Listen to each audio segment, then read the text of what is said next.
সমস্ত ফেরেশতাদেরকে বলল, আমার ফেরেশতারাও আমি দুনিয়াতে খলিফা বানাবো।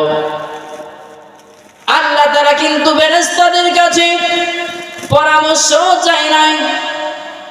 পরামর্শ করে তারা যাদের ভুল হওয়ার সম্ভাবনা আছে, আর আল্লাহ তাআলা তো ভুল হওয়ার সম্ভাবনা নাই।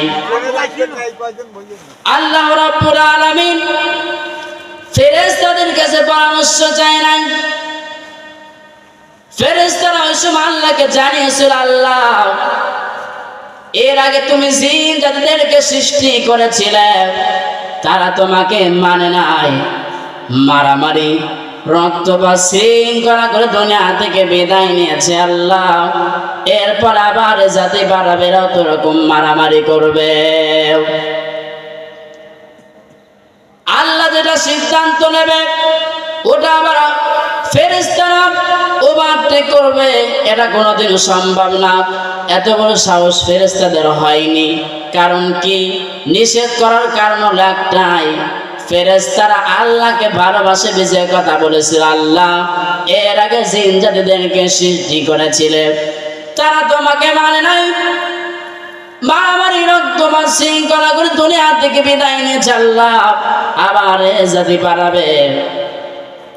তাহলে ফেরেশতারা আল্লাহকে ভালোবাসে বিজয় কথা বলেছিল। সন্তান যদি বাবাকে ভালোবাসে, আর বাবা যদি কোনো ব্যবসা করে, প্রথমবারের মধ্যে যদি বাবা ব্যবসায় লস করে,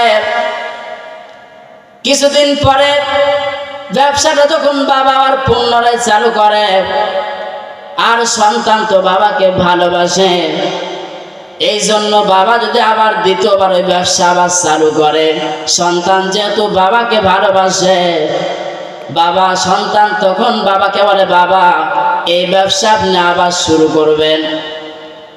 ঠিক ফেরেশতারা এরকম আল্লাহকে ভালোবাসে বিজয় বলেছিল, আল্লাহ এর আগে তুমি জিন জাতিদেরকে সৃষ্টি করেছিলে, কিন্তু তারা তোমাকে মানে নাই, মারামারি রক্তপাত শৃঙ্খলা করে দুনিয়াতে বিদায় নিয়েছে।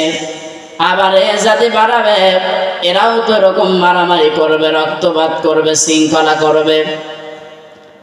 ফেরেশতাদের ধারণা ছিল মনে হয় আল্লাহ তাআলা খলিফা বানাবে, মনে হয় জিকির আজকার করার জন্য। এই ধারণার বশে করতে দেয় ফেরেশতারা আল্লাহকে জানিয়েছিল, আল্লাহ এই জিকির আজকার করার জন্য তা আমরা আছি, আবার কেন জাতি বাড়াবে? এরাও তো এরকম মারামারি করবে, রক্তপাত করবে, শৃঙ্খলা করবে। তাহলে আল্লাহ আমাকে আপনাকে কি জন্য পাঠালেন দুনিয়াতে? তার নিজের খলিফা করে দুনিয়াতে পাঠালেন। এখন বুঝতে হবে খলিফা মানে কি।